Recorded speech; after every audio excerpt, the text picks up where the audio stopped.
I get a lot of people tell me I make stupid videos, nobody watches you, and make fun of my eyebrows and like all kinds of those things. Like, I'm almost 54 years old, and let me just say that, and for some, it's much younger, maybe even in their 40s, some midlife crisis. I think that's sort of a common thread sometimes with people too.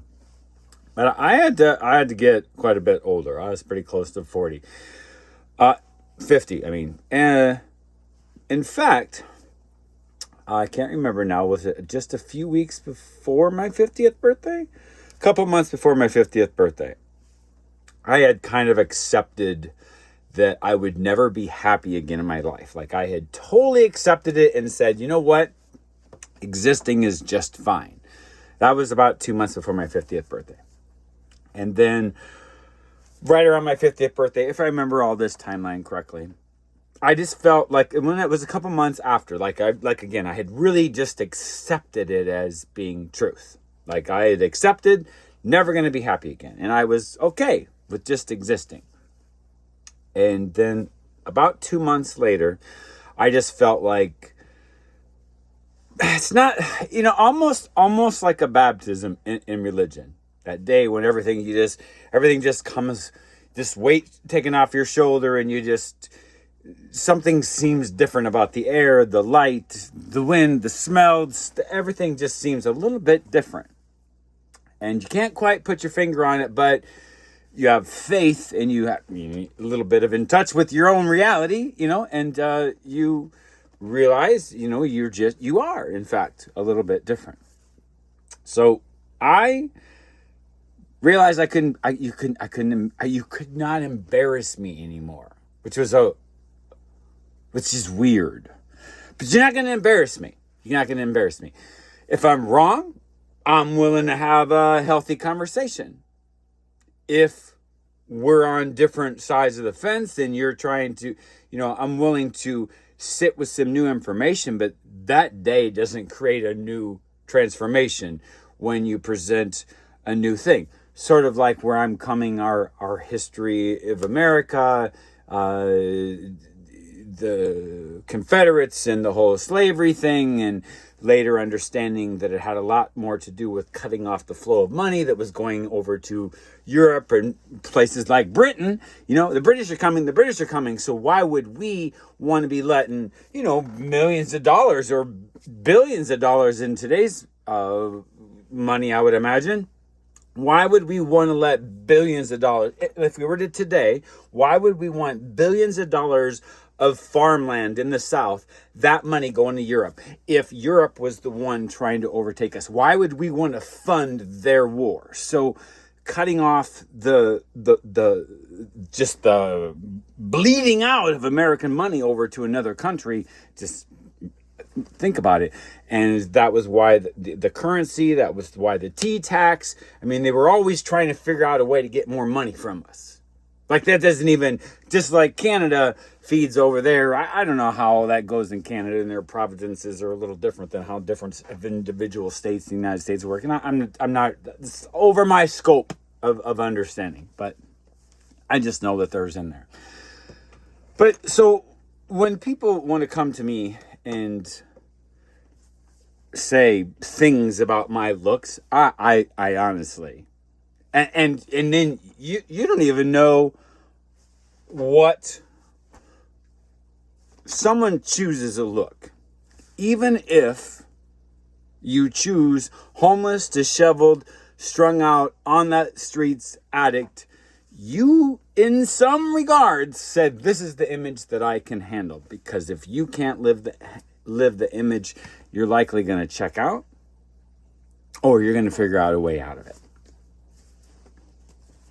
And I think, just on the subject of homelessness, I think we've created a culture of, well, this is just our reality, and accepted it. And so that image, when there's thousands of other ones just like you on the street, homeless as well, why would it be uncomfortable? And it may be where you find family.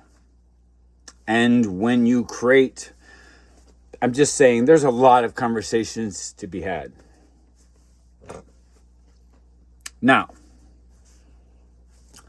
speaking back on this slave fighting war, Confederate Civil War, bringing a new piece to the puzzle. Recent.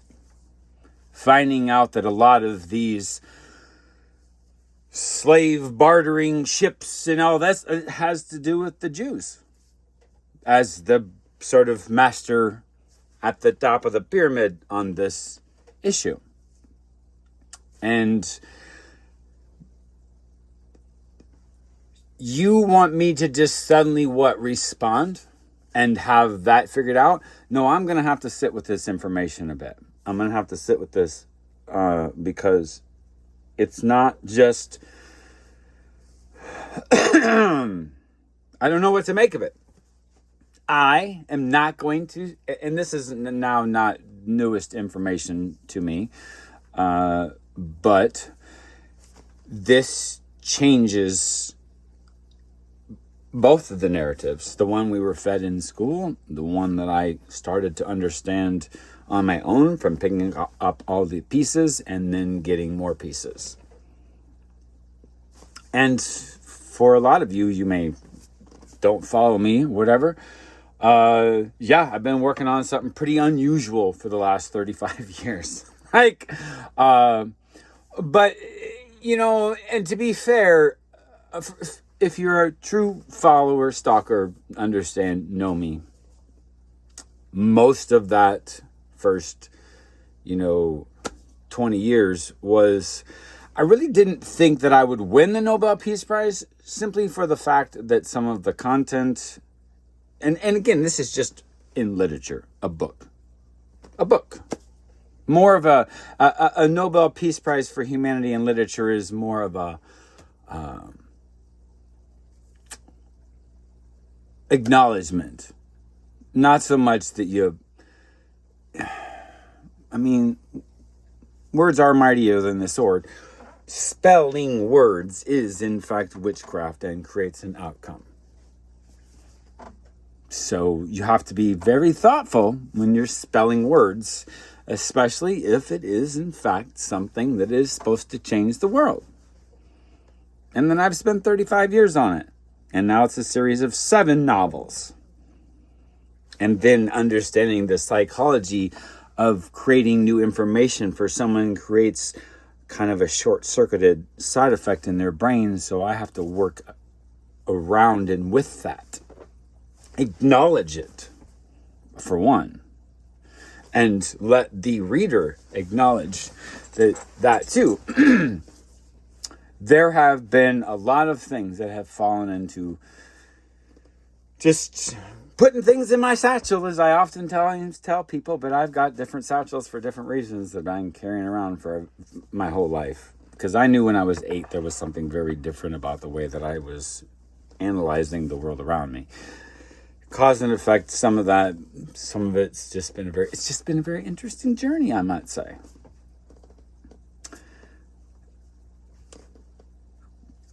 Be careful where you put your allegiance, where you put your honor to, that person or that class of people, those politicians, those teachers, those judges, those prosecuting attorneys, those sheriff departments, those firefighters, they're all,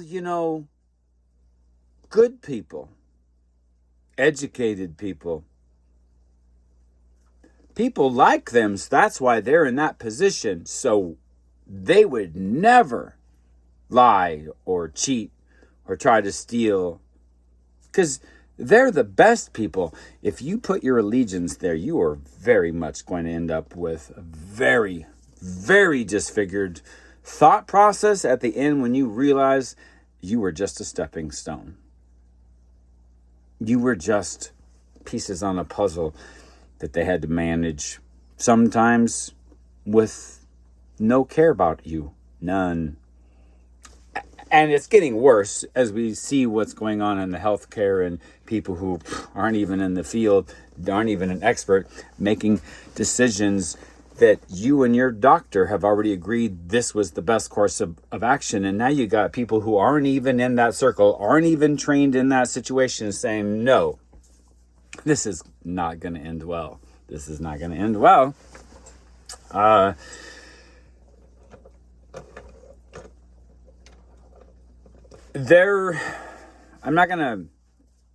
just going to leave it here. But I hit a lot of hot topic buttons that a lot of people just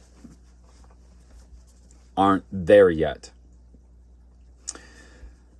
I could share just a shit ton of information, but I know how everybody likes to have proof, and I have tens of thousands of pieces of information locked away where I don't even have access to it. Have no access to most of what I have saved. I have no access to it. No one can access it. You can't get it online. There's no one can get to it. It is locked up. And that's just the reality. I didn't understand how important certain things were going to be at the time, because I'm just so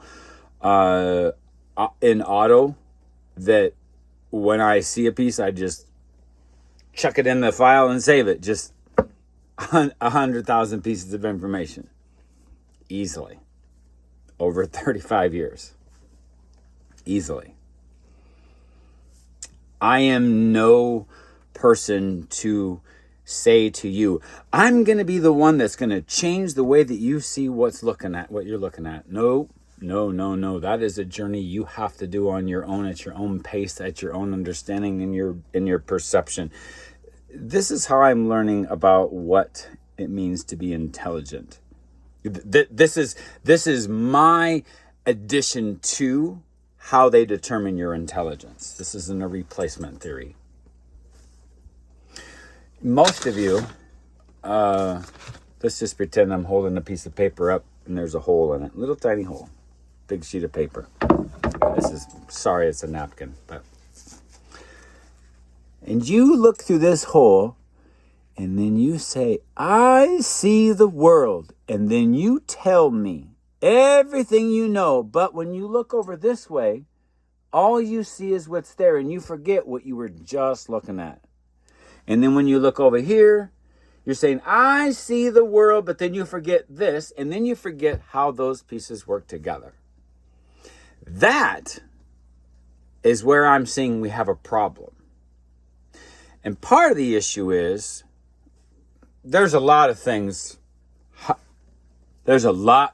We as people in capitalistic countries where Christianity is the prominent force, we are being brought into a how to behave, what's acceptable, how to think, even creating our own arguments and sides, opposition sides of one another, all orchestrated by them already. They already know what we're going to have for fights because they're the ones who created the situation.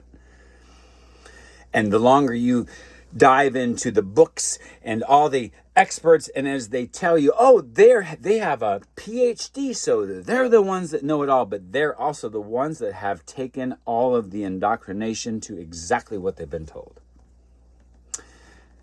When Terrence Howard talked about how looking at the periodic table of elements differently, that is an example of how indoctrinating into a way of teaching didn't want you to see. That's an example of what else is out there. You don't understand just how this goes pretty fucking deep. I'm going to tell you right now. And it takes a lot of not doing this to start seeing how things are fit together. And that is where I'm finding people can't do. You may see some, and I'm no master, but I know how people aren't connecting dots. And I'm not the best, because there's been some things that I'm like, how did I not see that? Nothing off the top of my head, but I've had a few of those, like, how did I not see that the whole time? So, I'm a person who gives pieces of a puzzle. And sometimes these pieces of the puzzle, you can see a lot of stuff on there and you're like, ooh, I want to see how the rest of this fits in. Some critical, because you're putting out a picture, maybe it's a big scenery picture, and you got the sky and the grass, and maybe there's a lake in there, but maybe you get a piece of a sailboat with a picnic table on the beach, and you're like, wow, that's an important piece because there's some depth in there, and that there's probably going to be some shit around there. So when you get this picture, you just, putting it, you get all your border pieces. That's what we're going to kind of collect. And people are going to throw you some that, important pieces, and they're going to become big, even a degree in college. It's a piece of puzzle, and you throw that in there.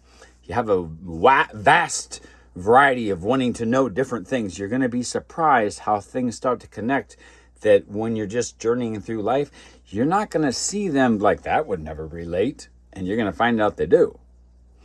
So make sure you have a vast variety of learning, which is the opposite of what in capitalistic Christian nations will try to teach you. They will tell you, become an expert in your field and pay somebody to do it less than what it's costing you. So if you're making $20 an hour, why would you want to fix something that you can pay somebody else $10 an hour, $5 an hour, $18 an hour?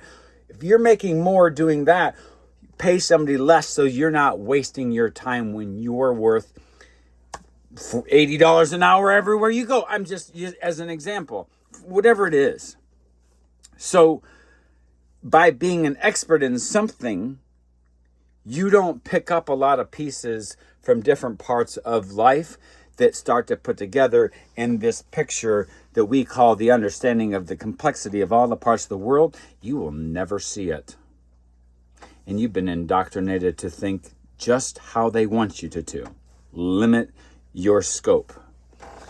Make sure you're impatient, short attention span, so this looks more like that. So, this is a lot deeper of a game that's being played against you than you realize. And again, I've been at this project for 35 years. I have procured some very interesting information. A lot of it is experience that's locked right up here in my head.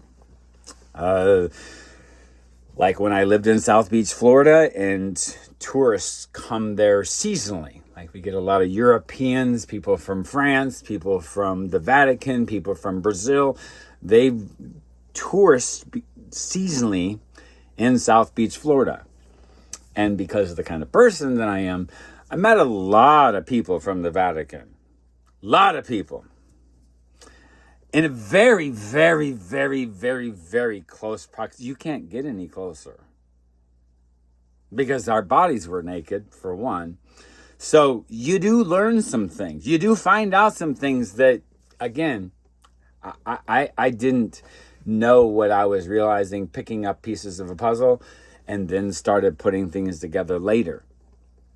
And yeah, it gets me a little bit. Sometimes, I get a little short of breath. I feel like my breath's being taken away from me a little bit. I am really, and this journey that I personally have been on for 35 years, understanding the entirety of the world, isn't getting less complex, isn't getting less not reality.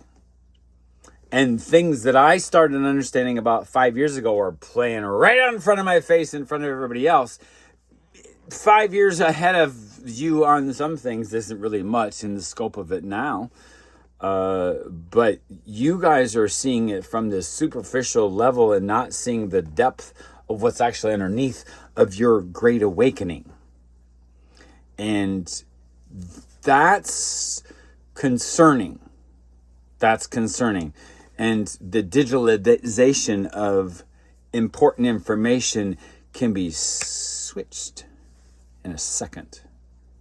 So get hard copies, get dictionaries, get encyclopedias, old ones, and don't get rid of them because they're going to change the information on you. They've been dumbing you down, us, for a long time.